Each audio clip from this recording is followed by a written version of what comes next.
നമസ്കാരം. എനിക്കിപ്പോൾ ഒരു കോൾ വന്നു. എൻ്റെ ഒരു സൂപ്പർവൈസർ ഏജൻറ്റ് രാജേഷ് വിളിച്ചിട്ട് പറഞ്ഞു, ഈ ഇന്നലെ വന്ന വാട്സപ്പ് LIC വാട്സപ്പ് എന്താണ്, ഒരു കസ്റ്റമർ ചോദിച്ചു, അവർക്ക് മെസ്സേജ് വന്നു ചോദിച്ചു. അപ്പോൾ ഞാൻ മറുപടി പറഞ്ഞു കൊടുക്കേണ്ടതായിട്ട് വന്നപ്പോഴാണ് ഇതിൻ്റെ ഒരു സീരിയസ്നെസ് മനസ്സിലായത്. അതായത് നമ്മുടെ കസ്റ്റമേഴ്സും നമ്മുടെ ഏജൻസും ഒക്കെ തന്നെ ഇതിനെക്കുറിച്ച് എന്താണെന്ന് അറിയാതെ ബുദ്ധിമുട്ടുന്നൊരവസ്ഥ.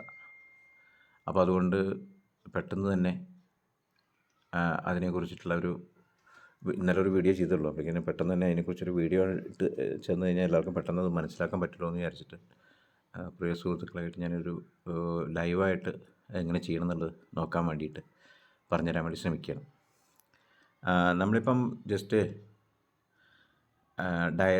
നമ്മളൊരു ആളുടെ ഫോൺ നമ്പർ സേവ് ചെയ്യുന്ന പോലെ, ഒരു കോൺടാക്റ്റ് സേവ് ചെയ്യുന്ന പോലെ ഈ നമ്പർ 89 76 86 20 90 89 76 86 20 90 ഈ നമ്പറൊന്ന് ജസ്റ്റ് നമ്മുടെ കോൺടാക്റ്റിലും സേവ് ചെയ്യുക. LIC വാട്സപ്പ് എന്നോ എന്തെങ്കിലും ഒരു പേര് കൊടുത്തിട്ട് സേവ് ചെയ്യുക. സേവ് ചെയ്ത് കഴിയുമ്പോൾ നമ്മൾ വാട്സപ്പ് എടുക്കുമ്പോൾ അതിൽ ഈ LIC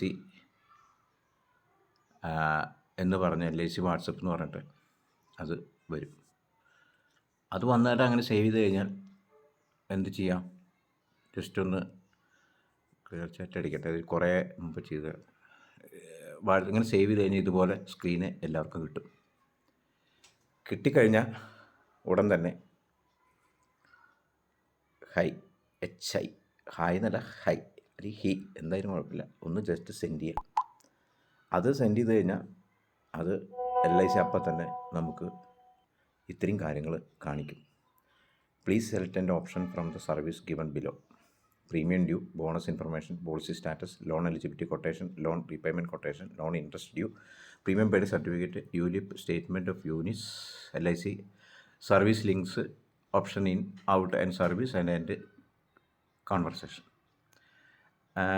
നമ്മൾ പോളിസി എടുക്കുമ്പോൾ ഏത് നമ്പറാണോ LICയിൽ നമ്മുടെ പോളിസിയിൽ രജിസ്റ്റർ ചെയ്തിട്ടുള്ളത് ആ പോളിസി നമ്പർ ഉള്ള വാട്സപ്പിൽ നിന്ന് ഇതേമാതിരി സേവ് ചെയ്ത് ഹായ് എന്ന് അയക്കുമ്പോഴാണ് ഈ മറുപടി കിട്ടുക. അങ്ങനെ കിട്ടുന്ന സമയത്ത് നമുക്കിതിൽ 11 തരത്തിലുള്ള ഈ പറയുന്ന കാര്യങ്ങൾ 11 കാര്യങ്ങൾ പറഞ്ഞിട്ടുണ്ടെങ്കിൽ അതിൻ്റെ നേരെ ഓരോ നമ്പറുണ്ട്, 1 2 3 ആ നമ്പറാണ് നമ്മളിവിടെ അടിക്കേണ്ടത്. ഇപ്പോൾ ഉദാഹരണത്തിന് ഇപ്പം ഞാൻ പോളിസി സ്റ്റാറ്റസ് 3 എന്ന് പറഞ്ഞ് ജസ്റ്റ് സെൻഡ് ചെയ്ത് കഴിഞ്ഞാൽ എൻ്റെ ഈ ഫോൺ നമ്പർ, എൻ്റെ വാട്സപ്പ് നമ്പറുള്ള രജിസ്റ്റർ ചെയ്തിട്ടുള്ള LICയുടെ പോളിസി നമ്പറുകൾ എത്രയാണോ അത്രയും പോളിസി നമ്പറുകൾ അതിന് നമുക്ക് മറുപടിയായിട്ട് തരും. Policy is not available, please contact your LIC ഉണ്ടോ. അപ്പോൾ അതായത് 3 എന്ന് പറയുന്ന പോളിസി സ്റ്റാറ്റസ് അടിച്ചപ്പോൾ അതിൽ യാതൊരു നമ്പറുകൾ കയ്യിലില്ല എന്ന് പറഞ്ഞിട്ടാണ്. അപ്പോൾ നമ്മൾ മെയിൻ മെനുവിലേക്ക് വീണ്ടും പോവാം. മെയിൻ മെനു അടിക്കും, വീണ്ടും മെയിൻ മെനു വരും. അതായത് എപ്പോഴും നമ്മുടെ അത് ഡാറ്റ കറക്റ്റ് ആയിക്കോളുന്നില്ല. അവിടെ തന്നെ ഞാൻ വീണ്ടും 3 തന്നെ അടിച്ചു.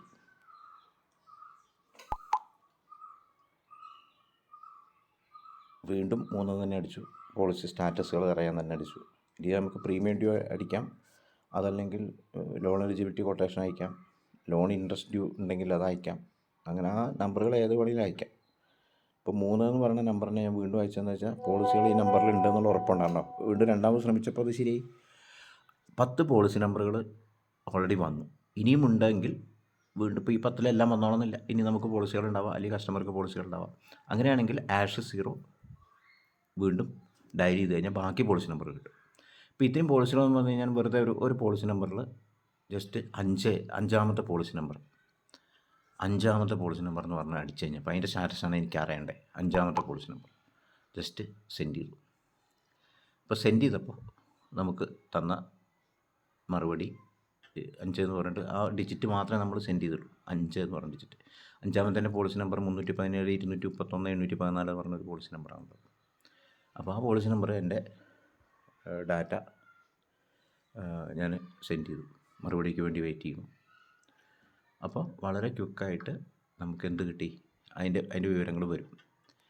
അപ്പോൾ ഒരു കാര്യം ശ്രദ്ധിക്കേണ്ടതെന്ന് വെച്ചാൽ ഇത്രയും കാര്യങ്ങൾ നമുക്ക് ഈസി ആയിട്ട് ഒരു ഡീറ്റെയിൽസ് നമുക്ക് കസ്റ്റമർക്ക് കിട്ടാൻ പോളിസി നമ്പർ, പോളിസിയിൽ ഏതാണോ മൊബൈൽ നമ്പർ കൊടുത്ത് അതിലേക്ക് കിട്ടാൻ വളരെ എളുപ്പമായിട്ട് നമുക്ക് ഈ കാര്യങ്ങൾ ഉപയോഗിക്കാനായിട്ട് പറ്റും. ഇതിനെക്കുറിച്ച് നമ്മൾ മനസ്സിലാക്കിയിട്ടില്ലെങ്കിൽ ആരെങ്കിലും ചോദിക്കുമ്പോൾ നമുക്ക് പറഞ്ഞു കൊടുക്കാൻ കഴിഞ്ഞില്ലെങ്കിലും ബുദ്ധിമുട്ടാണ്. അപ്പോൾ 5ാമത്തെ പോളിസി നമ്പർ അടിച്ച് ഞാൻ വെയിറ്റ് ചെയ്യണം. കുറച്ച് മുമ്പ് നമ്മൾ കൊടുത്തപ്പോൾ കുറച്ച് താമസമായി. ആദ്യം പറഞ്ഞത് ഇങ്ങനെയായിരുന്നു, പ്ലീസ് ഡീറ്റെയിൽസ് നോട്ട് അവൈലബിൾ എന്നാണ് പറഞ്ഞത്. പക്ഷേ ഞാൻ അതിൽ തന്നെ ഉറച്ച് നിന്ന് മെയിൻ മെനുവിലേക്ക് തിരിച്ചു പോയപ്പോൾ വീണ്ടും ആ മെയിൻ മെനു വന്നപ്പോൾ വീണ്ടും പോളിസി നമ്പറുകൾ ഞാൻ 3 അടിച്ചപ്പോൾ 2 തവണ എനിക്ക് പോളിസി നമ്പർ. അപ്പോൾ അങ്ങനെ കുറച്ച് ആദ്യമൊക്കെ കുറച്ച് ഇതൊക്കെ ഉണ്ടായിരിക്കും. ഇന്നാണ് അപ്പോൾ അത് ലൈവായിട്ട് 1-ാം തീയതി, ഇന്നലെയാണ് ഇതിൻ്റെ ലൈവായി തുടങ്ങിയത്.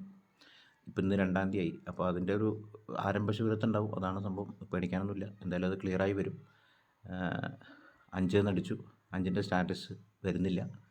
ഞാൻ വെറുതെ വരാത്തതുകൊണ്ട് 2 എന്ന് പറഞ്ഞു 2ാമത്തെ പോളിസിയുടെ ഡീറ്റെയിൽസ് എന്താണെന്ന് വെറുതെ ഒന്ന് അയച്ചിടുന്നു. ആദ്യം വരുള്ളൂ കേട്ടോ, സമയമെടുക്കും. ചില സമയത്ത് വളരെ പെട്ടെന്ന് വരും. ഇതാണ് ഇത് സംബന്ധിച്ചിട്ടുള്ള ഡീറ്റെയിൽസ്.